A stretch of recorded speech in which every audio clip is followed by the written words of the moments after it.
The Rap Roundtable. Yes, sir. The Rap Roundtable is back with another episode of the Lunch Hour. We are here. It's your boy Jarv alongside Sincere the Rap Snob. What up, what up? Alongside Deanie the Balance. Yo, yo. And live from the rooftop, we got the homie Mace giving you that OG Unk energy. Mace, what it is? I mean, hey, listen, man. You know how I give it up. Indian blacks, you know? Listen, y'all. 3 coming your way. New York Bias 3. We might have to do it from the rooftop. Pause. Yeah, but anyway, real quick, make sure that, y'all hit that like button. Make sure you hit the subscribe button. If you press play and you're taking the time to watch it, we get a certain amount of views on every video, but we need those likes to match the views. As soon as you press play, go straight to the like button. Even the four of y'all who always hit that dislike, just hit the like button. After you hit the like button, go hit that subscribe button. And then once you finish doing that, hit the bell. We see y'all in the chat. Some of y'all complain about, I don't get notified on time. Some people do, some people don't. That's above our control. But to make sure that y'all lock everything in, follow these instructions, hit the like button, hit the subscribe, hit that bell, tap in with us. So for tonight, we're going to talk about an artist that we rarely talk about on the Rap Roundtable. We give that man his grace by, avoiding him altogether because y'all know how we get with these conversations and we don't want to get, we piss off Nas fans enough. Heaven forbid we upset Tupac fans. But tonight we wanted to talk about, the influence that is Tupac Shakur. So on the rarest of rare occasions, I'm going to start this episode off. I usually wait to hear from my brothers, but I'm going to go first tonight. Basically for me with the influence, I'm not going to get too deep because I know that my brothers have more to say, but I'm thinking about just this year alone, how all these guys are going on these platforms and some people who are in the know who they are, but to the common man, nobody knows who these guys are. And their mere reason for being on these platforms is because they had a relationship with Tupac. They're on these shows to give Tupac stories. Like there's a cat right now on All the Dialogue that's going through, I forget his name right now, but he is a youngish looking dude from the West Coast, and he's saying, I did this on behalf of Pac. I spit on Shine on behalf of Pac. Napoleon. You know what I mean? We had the Gipp saga. We got the Spice Ones of the world. There's a multitude of people who are going on these platforms because these guys who host the shows know that Tupac is a legend and these guys stood next to Pac in some form or fashion. And I think that influence alone shows you in 2023, just knowing this guy could get you a click, could get you some business. That's crazy, right? Like I know, it's just mind blowing. You hear guys talk about it, and we'll get into that right now. But like other artists, you ask them about they most influential artists. Pac is still at the top of these people's lists. So, shout out to Pac. But I'm gonna get out there. I just wanted to just say that it's crazy to me on the pod side of things that if Deanie knows Tupac, Deanie could get an interview right now if he knew Pac back then. If Deanie was an intern for Pac, he could have got a pod interview. You dig what I'm saying? But Macito is those stories, man. That's a fact. But Macito is a resident Tupac fan here, bro. So it's only right that you explain to us, from your point of view, why is this man so influential? Man, that's a loaded question, y'all. I'm not even gonna lie, man. Tupac, almost, I know our guy Marshall Mathers, calls himself the Elvis of hip hop for obvious reasons. But I think he's reached that mythical Elvis point for, when we was growing up, you know what I mean? When I guess you could say 90s rap was contemporary for us, we used to hear, the Elvis sightings stories, the Elvis imitators. We used to hear about how Elvis died and who we slept with. You know what I mean? There used to be all type of shit going on. So I feel like almost like Tupac is like the there's a couple people, living. I say Snoop is another one who's like immediately recognizable, but Pac is like 27 years after his death, and it's still like, just like Jarv said, he mentioned Art of Dialogue, there's Bomb First, there's Discretion TV, there's like a multitude of Tupac channels where they just talk about him. They talk to random guys who met him in '96. You know what I mean? I scroll through my Twitter, through my YouTube recommendeds. They got Fat Joe telling stories about him. They got Busta Rhymes telling stories about him. They got, what I mean? Everybody Marlon Wayans. A very sus story, by the way. Yes, very sus. Yeah. You know what I mean? Sheesh indeed. You know what I mean? And that's the thing, good and bad. There be all types of crazy Pac stories. It depends on, you know what I mean? Because there be guys who hated him, who's like, you know what I mean? I understand, you know, Vlad is the one who you can say kind of solved the case, right? He's the one who interviewed Keefe D, the guys who was actually on the FBI files as one of the people that was in the car that shot at Pac and Suge that night in '96. You know what I mean? So just like Job said, it's like so much information. Whether you know women who we slept with, you know what I mean, dudes who was in the studio. It's kind of crazy at this point. But you know, I think ultimately, you know, because we've had a lot of artists that died in hip hop, right? And there's only a few that you can say have carried on. Of course, Biggie, you know what I mean? I feel like Big L has reached kind of a mythical, you know what I mean, level in his death. But I think ultimately it's because, you know what I mean, people love this music, you know what I mean? And the fact that dude from when he got out in October 95 to when he died in September 96, literally recorded like 8 albums worth of music. You know what I mean? And ultimately, Tupac stayed relevant because there was a Tupac double album dropping every year. You know what I mean? We were in a group chat sharing certifications, RIAA certifications. I went to Tupac. It's like, you know what I mean? Albums after he died going 5 and 6 times platinum. Shouts to, you know, Jimmy Iovine and Interscope. They knew what they were doing, huh? But yeah, you know, ultimately, I think it's obviously, you know what I mean? He was a character. You know what I mean? He had a crazy story. You know, he died at his peak. There's a shitload of things, right? You know, a bunch of things that you could say coincided together for him to be, you know, this icon status. But ultimately, I think it's the music that you got to point at. Because if you look at the music, it's still in the top. You know what I mean? The only dudes, one of the only 3 dudes from the 90s that's still doing, you know, 100 million streams a year. You know what I mean? People fuck with the music. The Super Bowl performance, as soon as you heard that Iron Malice in the background, you started wishing Pac was there. You know what I'm saying? Like, that's a fact.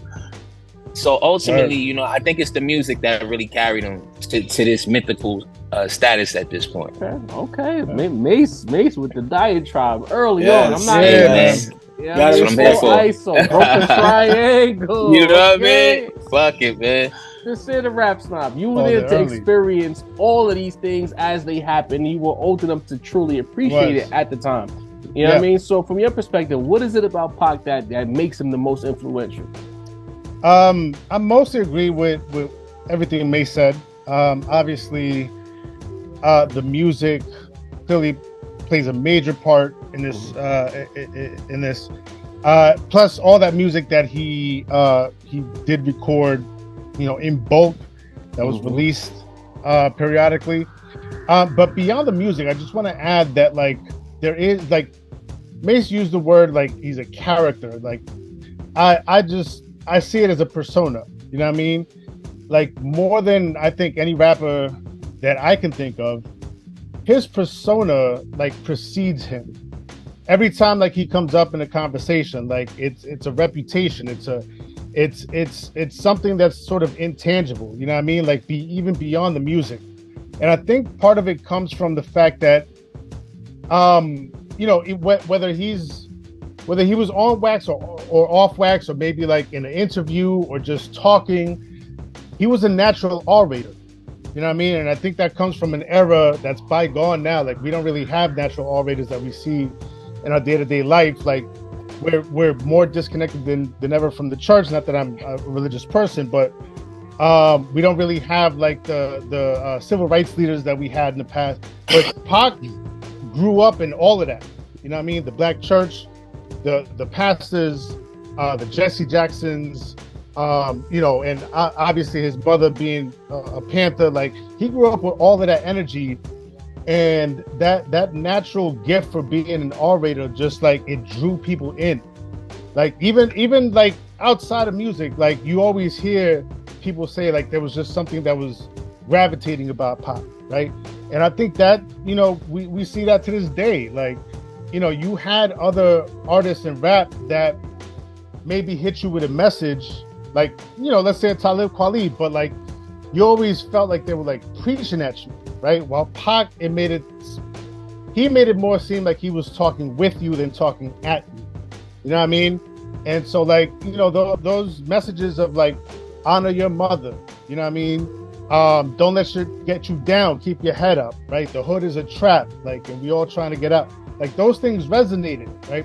And then you add to that the later part of his career where things got, I guess his message got a little bit more, I don't know, maybe muddy, right? And so now all of a sudden, like, he's complicated. Like, he's not, you know, he's not this mythical, magical person. Like, he's like us. He's conflicted. He's complicated. And that makes him, like, relatable. And that, at the end of the day, that's all people really are looking for, is somebody, again, talking with you, not talking at you, and being relatable. And Pac, to this day, I think he makes that connection with you.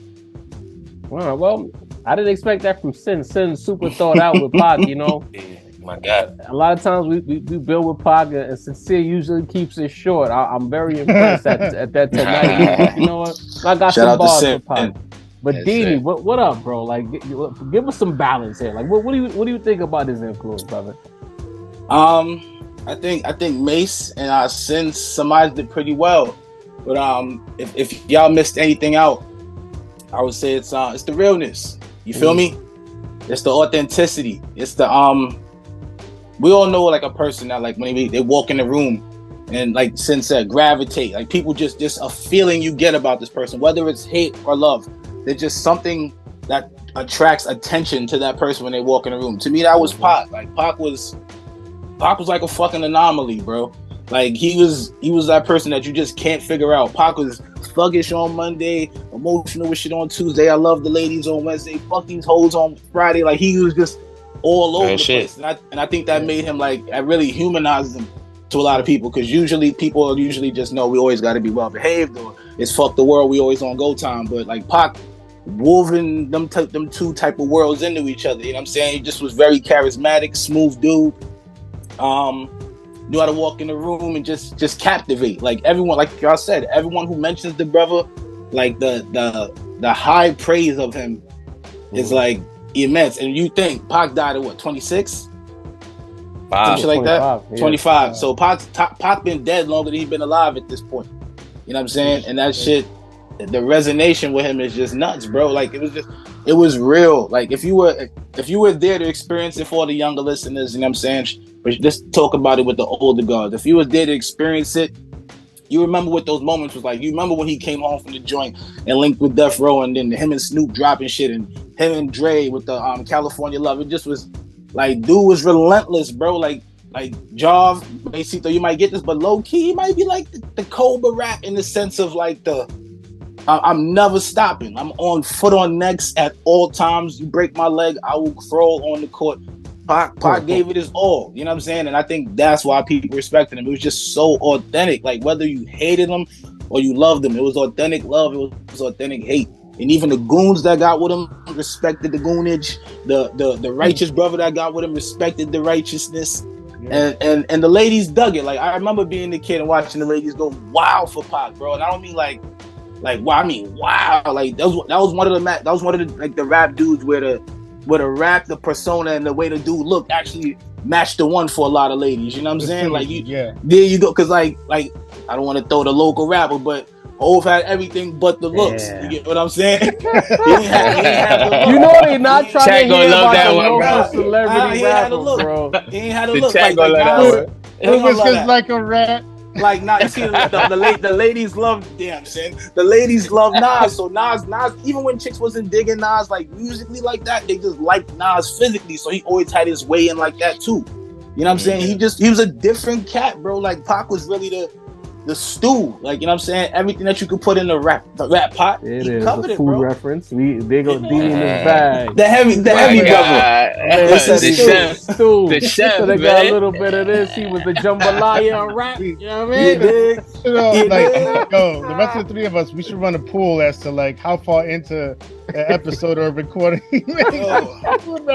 I might cook literally in 5 minutes. Take a shot when Didi makes a food reference. When I mention something to eat, now we know you're not the balance no more, bro. You Chef Dini from now on. Chef bro. Dini. Dini the chef. Beanie like the that. chef, you know what I mean? How they gonna dig that?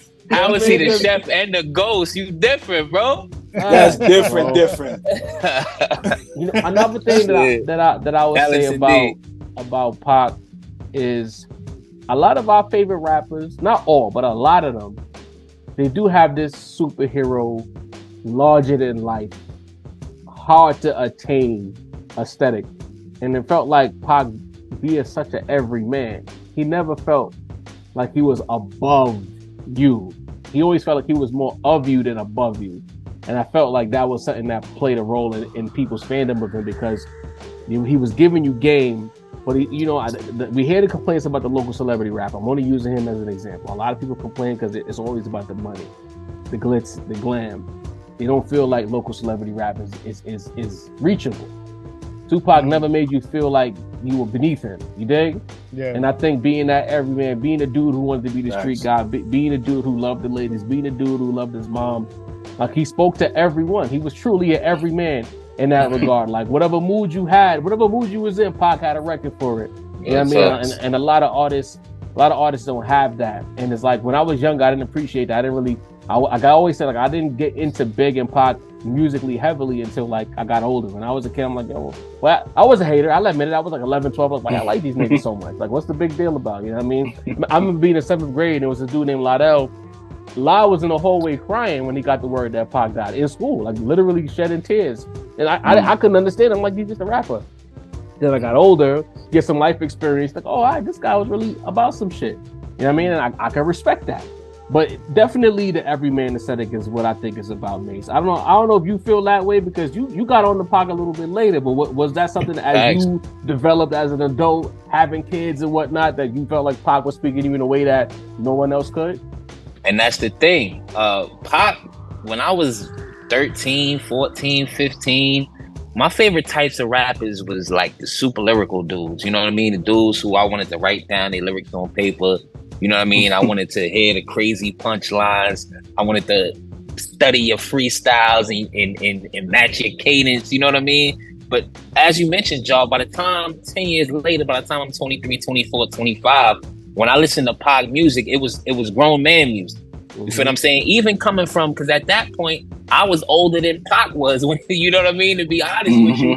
You know what I mean? And that shows how wise beyond his years he was. But you know what I mean? By the time what they say when you get some pain in your rib, you know what I mean? Like Pac music start hitting a little bit different. You know what I mean? I'm talking about me against, and this is not even the death row era. You know what I mean? I'm talking about strictly for my niggas, me against the world, Thug Life Volume 1 type shit. You know what I mean? Because Pac changed a lot after he got shot. The direction of his music, the anger in his music, you know what I mean? The type of shit he was making, you know what I mean? So to be honest, when I first became a fan, you know what I mean? That's really the era that was able to speak to me. You know what I mean?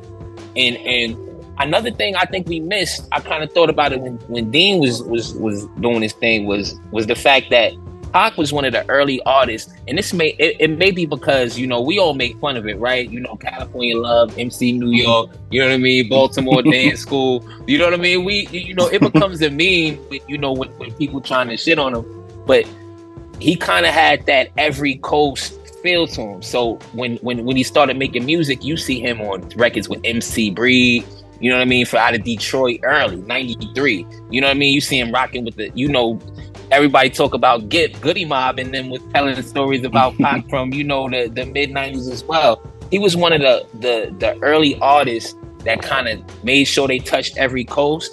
I think that's why, you know, because he kind of was from every coast. So that's why I think you often hear like Southern dudes be like, oh, we rock with Tupac.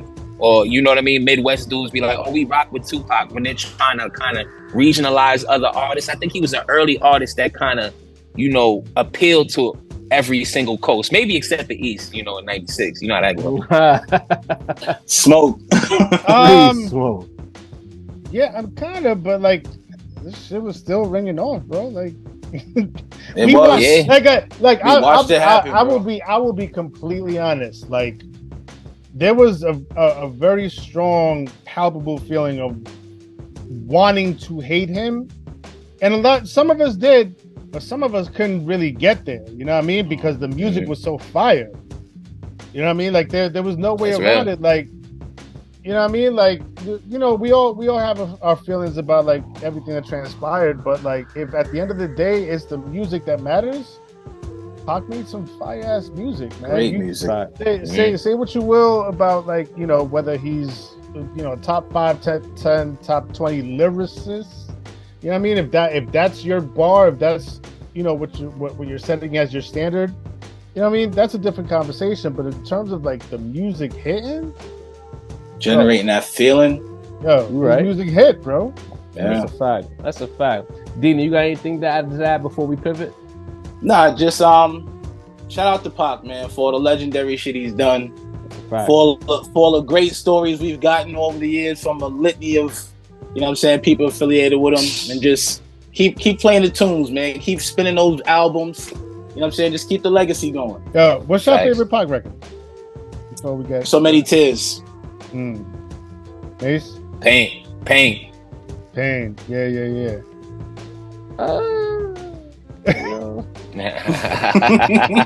Shit, you. No, I'm playing. Right. Yeah, man, I was like, damn, Oh, I man. got job stuck. Fuck. I always had a soft spot for I Ain't Mad at You. Like, that was some real shit. Yeah. I ain't mad at you. That's another one. Yeah.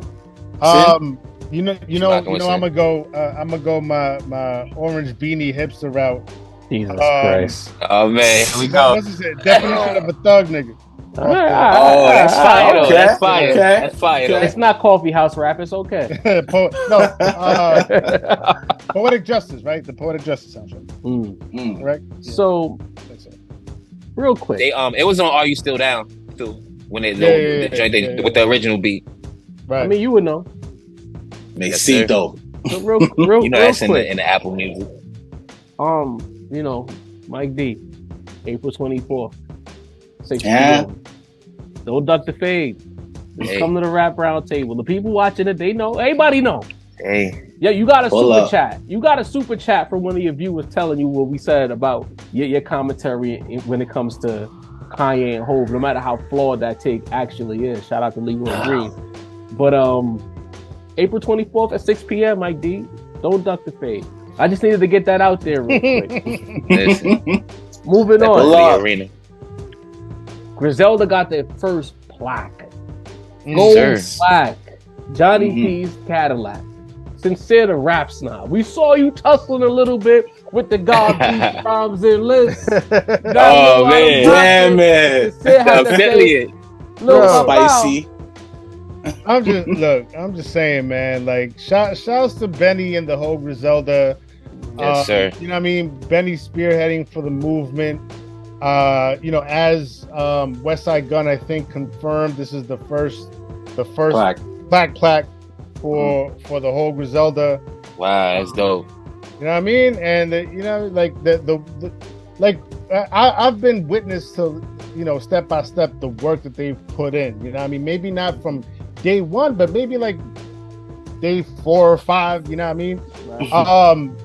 So, you know, just to see like this culminate in some type of certification, some type of like official recognition, I love to see it, man.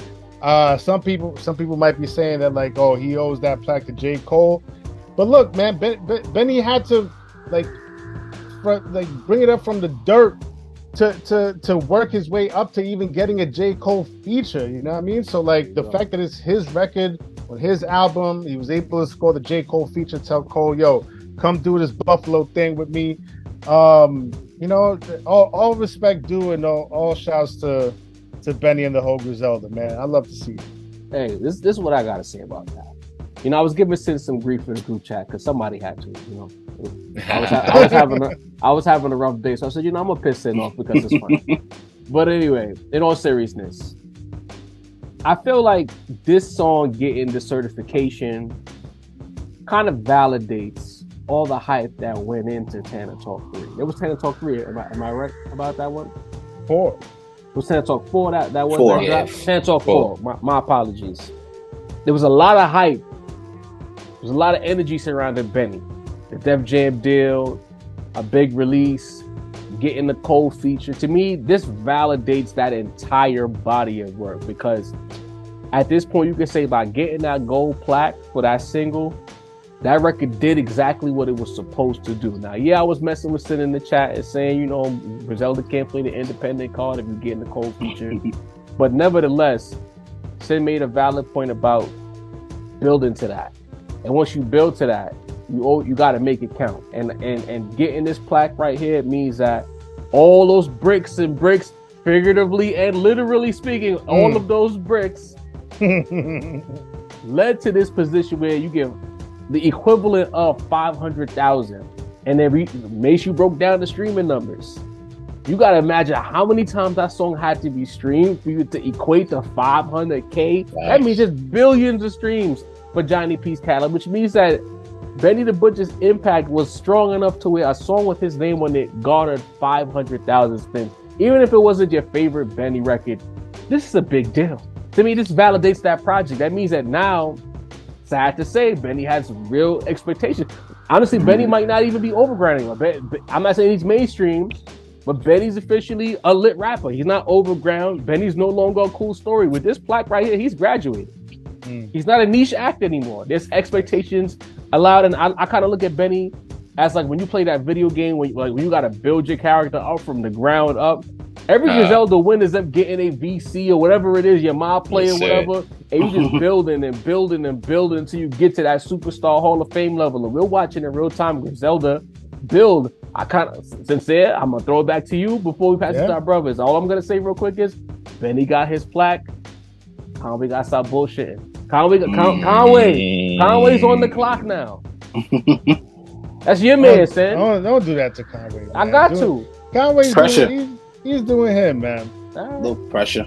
Fair enough. Dini, what you think about Benny the Butcher's Griselda's first plaque for the business? First of all, man, when Sin threw it in the chat, I was shocked that it was just going gold. For that song was everywhere, bro. Like everywhere, and their mom was playing it. That song introduced a lot of cats to Griselda because a lot of cats weren't aware. I've seen people that weren't even like super duper hip hop heads playing that record, like really vibing to it. So I knew they really made an impact with the record. But first of all, it's their first plaque, so shout out to them. But I mean, it's about time, is it not? Yeah, it's about time. They've been putting in heavy work, man. Heavy work, and for years now, establishing. I mean, the likes of Rome, Stove, Benny, Armani, like the Griselda's a official tissue camp, and if you ever needed something to certify you, then that would be the certification, a plaque. You know what I'm saying? So you could put on a wall and point like we did that, and and I hope that lights a fire under the rest of the team. Because I really want to see that from these guys, man. This is the resurgence. This is the great reset we talked about. This is everything. This is pretty much everything we wanted. This is the 360. So, shout out to Benny. Keep cooking, like you said, Jav. No excuses anymore, bro. Def Jam deal, plaque, a part of one of the biggest underground movements hip hop has probably ever seen. Got it. Now let's put it on wax. Is Griselda the biggest underground hip hop movement in rap history? History is heavy, but they're definitely up there. It's got to be in the top 3. I mean, Raucus. Does Raucus count? Raucus definitely counts. They got to count, bro. If Raucus counts, that's hard to put Griselda. I'm giving Griselda that. They produce. Go ahead, Mace. I'm sorry. Go ahead, Mace. Raucus produced like Mos and Common and Eminem. Eminem even did records on Raucus. Like it's tough with Raucus. I'm giving Griselda that because Raucus, in a lot of ways, had it a little easier then than Griselda has it now to break through, because that thin veil that we can't see is like an invisible cloak called clout. In that era that they had to break through with the Trippy Reds and what's the album, the light skinned dude, the dude with the little pumps, the little yachties, the IG rappers. The fact that if you were too lyrical, you weren't taken seriously, you were frowned upon, scaring the hoes, literally, bumming, all of the things that they attached to underground rap. Griselda had to break through that, and I don't think Raucus had to fight that fight. Yeah, they came around. There was the shiny suit era and the commercial rap era, but it wasn't as ugly as it is now, bro. No, you know what I think. Like when I think about it, it feels like the Raucus era the push was so heavy to go counterculture that push really carried them over that threshold of like getting that recognition. And I don't think they met the resistance that Griselda did, because nigga, I knew who the fuck Mos Def was. He was on the radio. Yeah. He got a Jordan sponsorship. You know what I'm saying? Like you feel that joint. I remember. Oh yeah, and I remember. Oh no, spending pretty heavily on BET. Yeah, that came to Nate Dogg. As a kid, that came to yes, that shit was heavy. Big heavy. You know what? Because I'm a little bit younger, bro. I never viewed the raucous dudes as underground. I just viewed them as not commercial. Like they wasn't the glitz and glamour that like the Bad Boys and the Rockefellers and the Murder Incs and the guys out west were.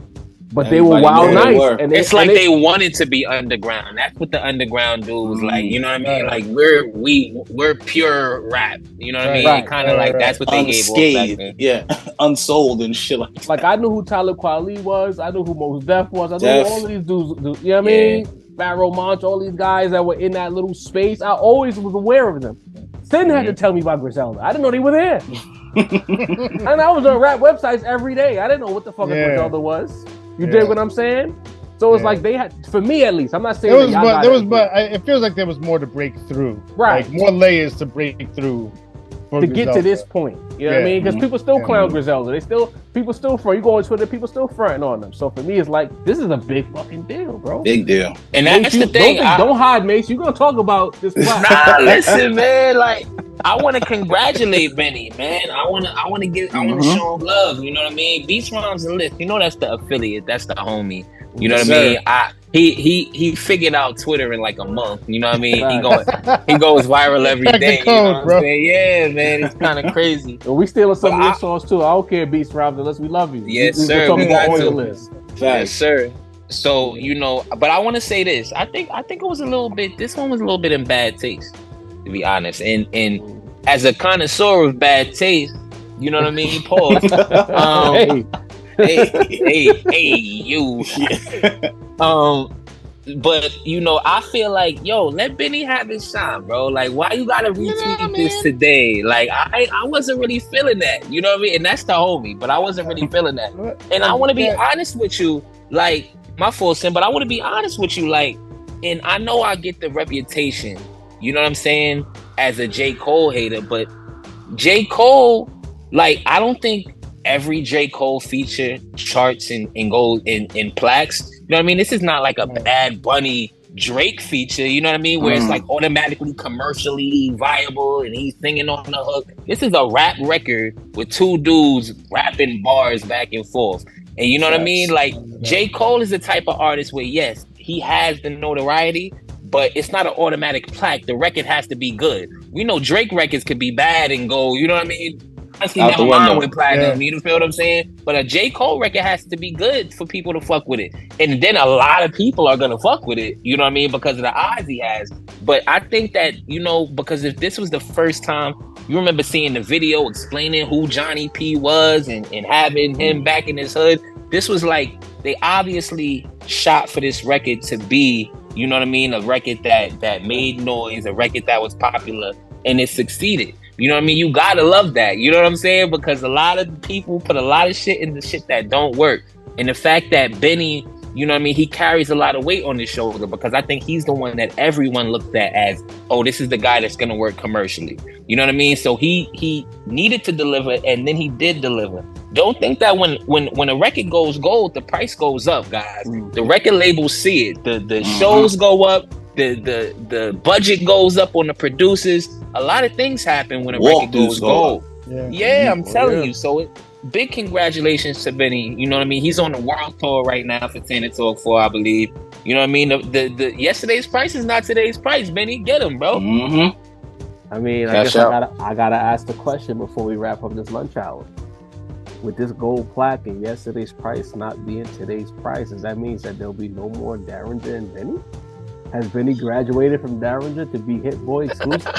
Hit Boy and Al exclusively? Derringer gonna be around still. I wouldn't say that at all. I think there's always room for maybe not a whole project of Derringer, but one or two joints from Derringer. Some cuts, you know what I mean? Yeah. I mean, if we, again, we're always gonna parallel things to back in the day, like Life After Death. You had the Chucky Thompsons and the all the Hitmen and whatever, but you still had your Havoc joint. You still had your two Primo joints. You know what I mean? But I think it does open Benny up for additional lanes different with sounds. additional production. You know what I mean? But I think if he still keeps that one or two, and like I've said in the past, don't be afraid to expand beyond your niche. You know what I mean? So like if he expands beyond that Derringer and dibbles and dabbles in additional production lanes, like I think things will turn out really well for him. Hey, listen, Benny, call Metro. Benny and Metro Boomin is a tape that y'all go crazy. Y'all need until y'all get it. And I wanted to be said that I was the only one who was saying it. Benny and Metro Boomin will make a classic. I really believe it, bro. I believe it, my whole heart. Benny and Metro, bro. I need that. So you want Benny to keep doing the like him and one producer thing? I think that sound, because to me, Metro Boomin, he don't know it yet, but Metro Boomin can make East Coast music if he wanted to. I've been saying it for like the last 10 years. But you need the right rapper. And I think what Benny does, especially now this darker lane that Metro's going in sonically, you put those two together with Metro's drums too. That would go crazy. Different. Oh God, bro. We need that. Not you, Sin, so much. But me, Dini, and I would go Mace crazy. That. Yeah, I'll be heavy. I'll be heavy. Need that. Yeah. Look what and then the access. Look what 21 is doing with Metro. Imagine Benny, who's way more skilled. And that's what I'm saying. Working with Metro, you get access to the Metro camp for features. You get a Future hook on a Benny record. That would go crazy, bro. More spins. You feel me? No, maybe even 21 and Benny, bro. Like that would go crazy. 21 Benny and Future. Come on, bro. I don't know how familiar y'all are with this producer, but I would love to hear Benny with Jake One. Oh, Jake One. I didn't. Right. What Jake One made? Off the top of my head, Three Kings. Mm-hmm. Oh, with Dre and him. Yeah. Oh, okay. Either that or some Justice League shit. That's heavy. Justice League, I feel like I feel like we talked about that before. Benny is the natural successor to Rose, I feel like, as far as the luxury rap lane. Right. And Justice League would that'd be perfect. Because Rapper Estates, before the beat switch, that beat with Benny and Rose, my God, bro. Benny gave him that verse don't get talked about enough. Benny went crazy on Rapper Estates, B. And as far as Derringer, like maybe Derringer will have to switch it up because it's different when you got the automatic. I know Benny coming to me for like 10 out of the 15 beats, but if that's not guaranteed no more, you got to. You're not wrong, but has Derringer been replaced by Conductor? Because Conductor getting a lot of Griselda love these days. I mean, he seemed like he's making everything for Griselda right now. But I think the energy that they built with Derringer, you know how it is with old school homies, nigga. You got even that uncle that's terrible that you love him because he's your uncle type shit. You know what I'm saying? So I think no matter how much Derringer fall off, he still might have some love in the camp because they fuck with him. Can't play. What you think? I might be wrong, but I don't see Benny over Conductor, and I'm not. I mean, off the top of my head, I don't know if there have been any like, because Griselda puts out a lot, and the Rome album and everything. So like, I don't know where Benny features and Conductor beats overlap, but I don't know. Like, there's a slew of producers I would prefer to hear Benny over. I think like. Conductor, like Westside Gunn and Conductor, I would fuck with, obviously. I even hear Conway over Conductor. Like, I think that fits. I don't see Benny and Conductor like really make. Didn't Conductor make Blow for Blow though? Did he make Blow for Blow? I'm pretty sure he made Blow for Blow. Yeah, on Rome's album, right? And he smoked that. So I mean. I don't know. You're crazy, bro. Did they smoke that or did he smoke that? Everybody smoked that. Rome smoked it, Stove smoked it, and Benny smoked it, bro. That's like the best posse cut I heard in a while. I guess we can have to table this discussion. Chad, what do you think? Is Derringer's position as a Griselda's A1 sound safe, or has Conductor usurped him? Do you want Benny and Metro to collab and do a project together? Or give us a producer that you feel like Benny is tailor-made for, that kind of veers away from the Griselda sound, but will be fire for them to collaborate. We want to hear your picks in the chat or in the comment section, better yet. Dini, take us home, bro. Yo, you already know who you rocking with, man. Dini the Balance, transitioning to the chef, but I'm still the Balance. Don't fuck with me. Shout out to Macy, the voice of the industry, keeping it fucking locked in. So sincere, the rap snob. Always a pleasure. That nigga's a killer. Jaws, the Lakers made it. The haters waited. Here for a good time, not a long time. Shout out to Jaws, the point guard. And you know what our powers combine? We the rap round table. We fucking out it. Yes, sir.